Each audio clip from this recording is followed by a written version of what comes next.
జై శ్రీమన్నారాయణ. అందరికీ నమస్కారం. ఈరోజు మన వీడియోలో విష్ణు సహస్రనామంలోని 103వ శ్లోకం యొక్క పూర్తి వివరణ తెలుసుకుందాము. ప్రమాణం ప్రాణ నిలయ ప్రాణభృత్ ప్రాణజీవన తత్వం తత్వవిదేకాత్మా జన్మ మృత్యుజరాతిగః. ప్రమాణం ఈ వేదములనే మనం తెలుసు కదండి, మనకు వేదాలు. ఈ వేదములందు చెప్పబడినటువంటి ధర్మములందు గురు శిష్యుల పరంపర చేత విశ్వాసమును కలిగించువాడే ప్రమాణం అని చెప్పి చెప్తున్నారనమాట. అందుకనే ఇక్కడ స్వామిని ప్రమాణం అంటారు. ప్రమాణం అంటే ఇంకో విధంగా ఏంటంటే అనుభవము ద్వారా వాటి అందు విశ్వాసం కలిగించేవాడు. ఇప్పుడు నాకు ఏదైనా ఒక ఎక్స్పీరియన్స్ అయిందనుకోండి, ఆ ఎక్స్పీరియన్స్ నేను ఎదుటి వాళ్ళకి, నాకు కావలసిన వాళ్ళకి, లేదా ఇంకా ఇక్కడ గురు శిష్యుల పరంపర అంటే నేను ఇప్పుడు గురువు గారు చదువుకున్నారు, ఆయన అన్ని ఎక్స్పీరియన్స్ అయ్యారు, అని నేర్చుకున్నారు, తెలుసుకున్నారు.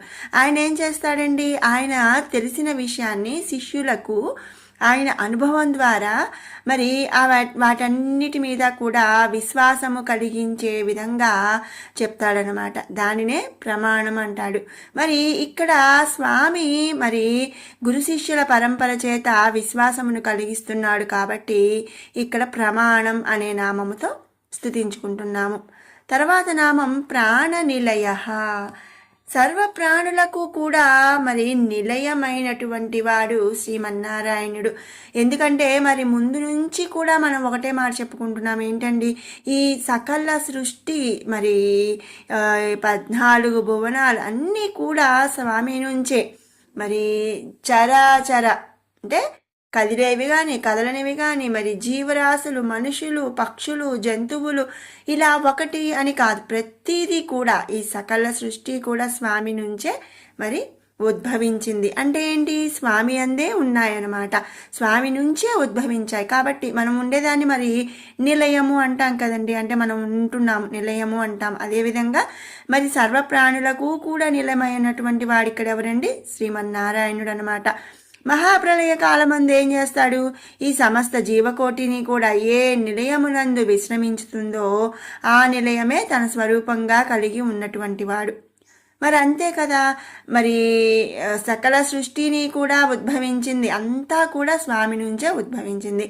ఇక మహాప్రళయ కాలంలో అంతా కూడా స్వామి నందు ఐక్యమైపోతుంది కాబట్టి నిలయంగా ఉంటుంది. కాబట్టి స్వామిని ఇక్కడ ప్రాణ నిలయ అనే నామంతో స్తుతించుకుంటున్నాము. తర్వాత నామం ప్రాణభృత్. భృత్ అంటే ఆహారం అని చెప్పచ్చు. సమస్త ప్రాణకోటికి కూడా ఆహారం రూపమే తానే పోషించుచు ప్రాణములను నిలుపుతున్నాడనమాట. అందుచేతనే పెద్దలు అన్నం పరబ్రహ్మ స్వరూపం అంటారు. మనం వింటూనే ఉంటాం, ఎవరైనా అన్నం పడేసిన అట్లా అన్నం పరబ్రహ్మ స్వరూపం, అన్నం పడేమాకండి అని కూడా చెప్తూ ఉంటాము కదా.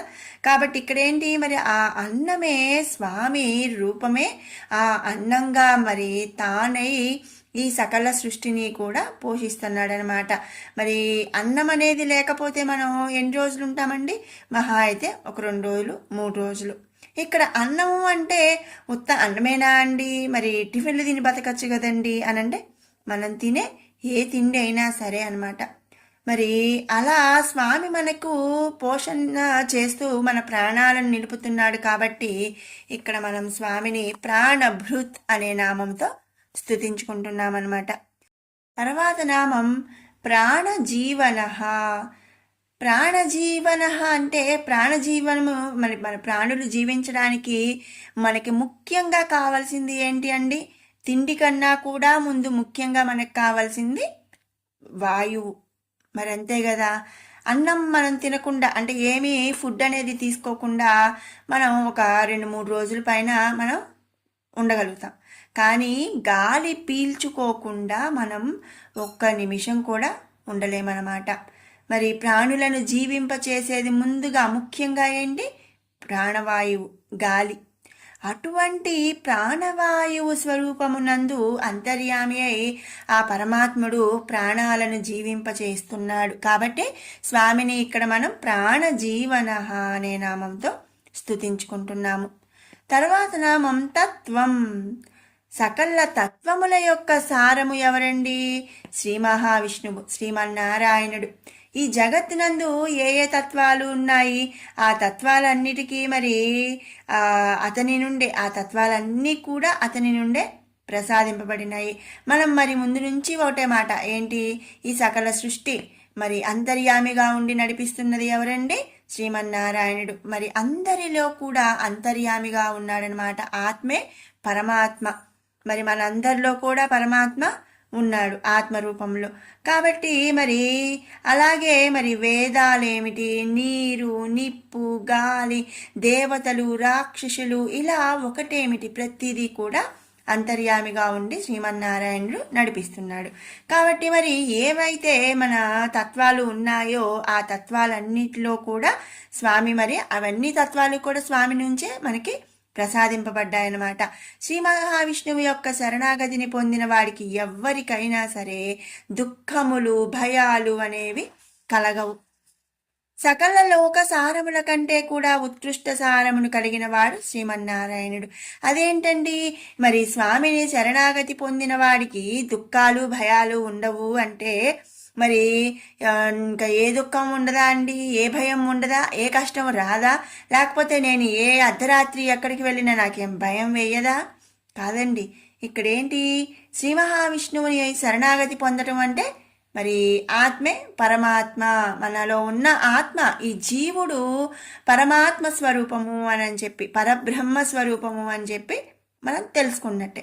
మరి అలా తెలుసుకున్నప్పుడు ఏంటండి, ఇప్పుడు నాకు ఒక దెబ్బ తగిలిందనుకోండి, ఆ దెబ్బ నాకు కాదు, నాలో ఉన్నటువంటి ఆ పరబ్రహ్మ స్వరూపానికే అని చెప్పి మనం రియలైజ్ అవుతామన్నమాట. అలా రియలైజ్ అయినప్పుడు నాకు కష్టం అంటే నాకు వస్తుందండి కష్టం అని నేను అనుకున్నాను అనుకోండి, నాకు భయం వేస్తుంది. అదే నాకేం కాదు, నాలో ఉన్నాడు కదా, నాకేం కలిగినా ఆయనకేలే తగిలేది, ఆయనకేలే ఆ బాధ, ఆయనకేలే అంటే మరి ఆయనకి వచ్చే కష్టాన్ని ఆయనే మరి రూపు మార్పుకుంటాడు. మరి నాకు ఇంకెందుకండి బాధ, నాకెందుకండి దుఃఖం, నాకెందుకండి భయము? కాబట్టి స్వామిని శరణాగతి పొందిన వాళ్ళకి ఎవరికైనా సరే ఈ దుఃఖాలు, భయాలు, కష్టాలు, నష్టాలు ఇవి ఏవి ఉండమన్నమాట. మరి నారు పోసిన వాడు నీరు పోయక తప్పుతాడా? మరి నాకు అంటే ఇప్పుడు నా అనే దానికన్నా నాలో ఉన్నటువంటి అంతరాత్మ మరి పరబ్రహ్మ స్వరూపమైనటువంటి వాడు ఆయనకే ఏదైనా సరే అని అనుకున్నామనుకో, ఇక ఈ దుఃఖాలు, భయాలు ఏవి ఉండవు అని మనం ఇక్కడ అర్థం చేసుకోవాలన్నమాట. కనుక ఆ తత్వాలన్నీ కూడా ఆయన నుంచే ప్రసాదించబడినాయి కాబట్టి స్వామిని ఇక్కడ తత్వం అనే నామంతో స్తుతించుకుంటున్నాము. తర్వాత నామం తత్వవీత్. సమస్త తత్వముల అందున జ్ఞానముతో ప్రకాశించేవాడు. మరి మనం చెప్పాం ఈ సమస్త సృష్టి, ఈ తత్వాలేమిటి, ప్రతి దాంట్లో కూడా అంతర్యామిగా స్వామి ఉండి నడిపిస్తున్నాడు. కాబట్టి ఈ తత్వముల అందున జ్ఞానముతో ప్రకాశిస్తూ ఉన్నాడనమాట. సమస్త తత్వములను కూడా ఎరిగాడు అంటే తెలిసి ఉన్నాడు, సమస్త తత్వాలను ప్రసాదిస్తున్నాడు. కాబట్టి స్వామిని మనం ఇక్కడ తత్వవిత్ అనే నామంతో స్తుతించుకుంటున్నాము. తర్వాత నామం ఏకాత్మ.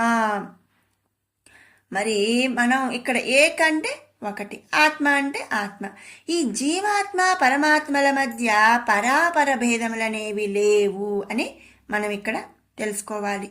జీవాత్మే పరమాత్మ అండి.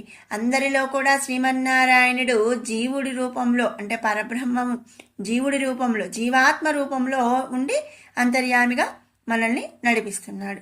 సమస్త సృష్టి పరమాత్మ నుండే సృష్టించబడింది, పరమాత్మని అందే లయమవుతుంది.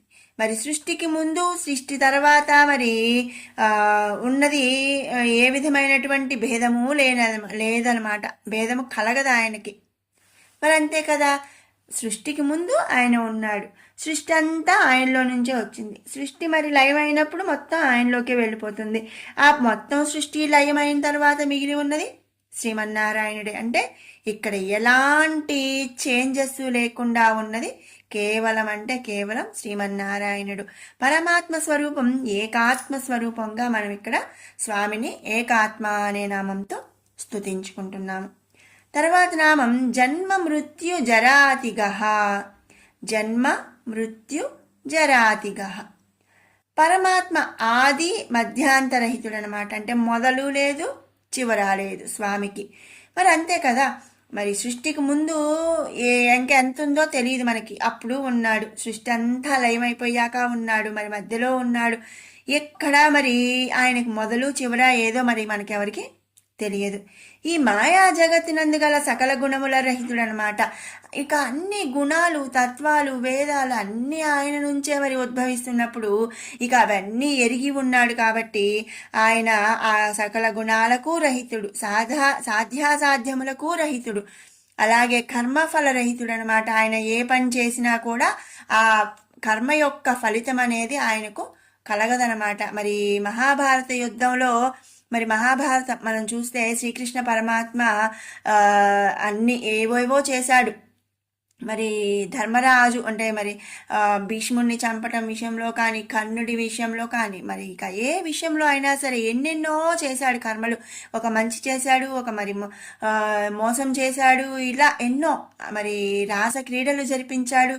ఈ కర్మలన్నిటి యొక్క ఫలం కూడా ఆయనకి ఏమీ కూడా ఉండదన్నమాట. ఎందుకంటే నిరాకార నిర్వికారుడండి పరమాత్మ. ఆయన ఏది చేసినా లోక కళ్యాణం కోసం చేశాడు, అంతేకాని ఆయన ఎలాంటి ఫలితము ఆశించి చేయలేదనమాట.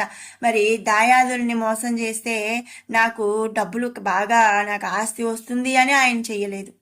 అలాగే మరి పాండవుల్ని కాపాడితే నాకు ఇంకేదో కలిసి వస్తుంది అని శ్రీకృష్ణ పరమాత్మ చేయలేదు.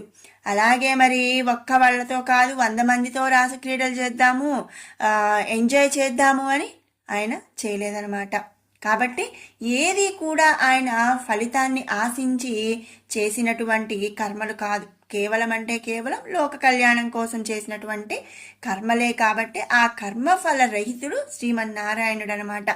నిరాకార స్వరూపుడైనటువంటి ఆ పరమాత్మకు జనన మరణాలు కూడా మరి అలాగే ముసలి వాళ్ళు అవటం ఇవేవి కూడా మరి ఉండవన్నమాట. ఎప్పుడు మరి మొత్తమంతా కూడా ఎలాంటి చేంజెస్ లేకుండా ఉన్నటువంటి వాడు శ్రీమన్నారాయణుడు. కనుక స్వామిని ఇక్కడ జన్మ మృత్యు జరాతిగః అనే నామముతో స్తుతించుకుంటున్నాము. ఇది 103వ శ్లోకం యొక్క నామాల పూర్తి వివరణ. ఇప్పుడు 101 నుంచి 108 వరకు కూడా ఒకసారి పారాయణ చేసుకుందాం. అనాదిర్భూర్భువో లక్ష్మీః సువీరో రుచిరాంగదః జననో జన్మాదిర్భీమో భీమపరాక్రమః ఆధారనిలయో ధాతా పుష్పహాసః ప్రజాగరః ఊర్ధ్వగः సత్పథాచారः ప్రాణదః ప్రణవః పణః ప్రమాణం ప్రాణనిలయः ప్రాణభృత్ ప్రాణజీవనः తత్వం తత్వవిదేకాత్మా జన్మ మృత్యుజరాతిగః భూర్భువః స్వస్తరస్తారః సవితా ప్రపితామహః యజ్ఞో యజ్ఞపతిర్యజ్వా యజ్ఞాం గో యజ్ఞవాహనః యజ్ఞభృద్ యజ్ఞకృద్ యజ్ఞీ యజ్ఞభుక్ యజ్ఞసాధనః యజ్ఞాంతకృద్ యజ్ఞగుహ్య మన్నమన్నాదయేవ చ ఆత్మయోనిః స్వయం జాతో వైఖానః సామగాయనః దేవకీనందనః స్రష్టా క్షితీశः పాపనాశనः శంఖభృన్నందకీ చక్రీ శాంగధన్వా గదాధరः రథాంగపాణిరక్షోభ్యः సర్వప్రహరణాయుధः శ్రీ సర్వప్రహరణాయుధ ఓం నమ ఇతి వనమాలి గదీ సాంగీ శంఖీ చక్రీ చ నందకీ శ్రీమాన్నారాయణో విష్ణుర్వాసుదేవోభిరక్షతు ఓం శ్రీ వాసుదేవోభిరక్షతు ఓం నమ ఇతి.